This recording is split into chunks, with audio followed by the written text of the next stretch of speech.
difficile. Tout le monde de avait voter. prévenu Emmanuel Macron en disant si vous faites ça, ça va finir par exploser. La Nouvelle-Calédonie, c'est un territoire qu'il faut décoloniser. Alors d'abord, permettez-moi d'exprimer ma solidarité à destination des habitants de la Nouvelle-Calédonie. Ils souffrent de ces violences, ils sont endeuillés, vous l'avez évoqué, des gendarmes sont morts, des jeunes Kanaks ont également été tués.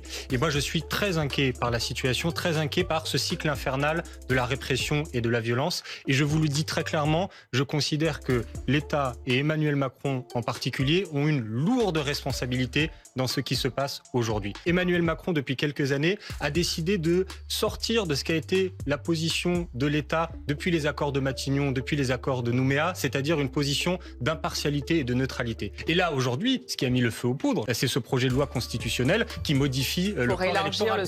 Tout le monde avait prévenu Emmanuel Macron en disant si vous faites ça, ça va finir par exploser. Oui, mais ceux que Gérald Darmanin traite aujourd'hui de terroristes, c'est ceux qui organisaient des mobilisations massives avec des dizaines de milliers de personnes en Nouvelle-Calédonie pour dire il faut reprendre le dialogue. La Nouvelle-Calédonie, c'est un territoire qu'il faut décoloniser. Ce n'est pas seulement moi qui le dis, c'est l'ONU. C'est une résolution de l'Organisation des Nations Unies qui dit que la Nouvelle-Calédonie fait partie des 17 territoires dans le monde qui restent à coloniser. Parce que ça fait quasiment 2 siècles que ce territoire était une colonie. Jusqu'au lendemain de la Seconde Guerre mondiale et la suppression du code de l'indigénat, un Kanak, c'était un sujet colonial. Ces gens-là, ils ont été dans l'histoire massacrés, ils ont été parqués dans des réserves, ils ont été exposés dans des zones. Je disais tout à l'heure, il y a 2 légitimités. Il y a celle de ce peuple premier. Il y a une autre légitimité, et là je rejoins en partie ce que vous dites, monsieur. Les gens qui sont les descendants des colons, ils ne sont pas responsables des crimes qu'ont fait les colons qui sont leurs ancêtres. Eux aussi, ils ont une légitimité. C'est pour ça qu'il faut absolument que ces 2 peuples, ils arrivent à se parler. Ils arrivent à construire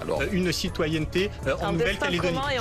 Mais pour avoir ce destin commun, il faut que les gens dialoguent et il faut que l'État joue son rôle d'organiser le dialogue. Et ce n'est pas ce qu'il fait avec cette réforme constitutionnelle, parce que cette évolution du corps électoral dont on comprend bien le mécanisme, c'est de rendre très minoritaires les Kanaks au sein de la Nouvelle-Calédonie et de les empêcher d'avoir prise sur l'avenir du territoire. Cette réforme constitutionnelle, elle a cassé cet équilibre et c'est ça qui a mis le feu au feu. Vous entendez la musique du générique.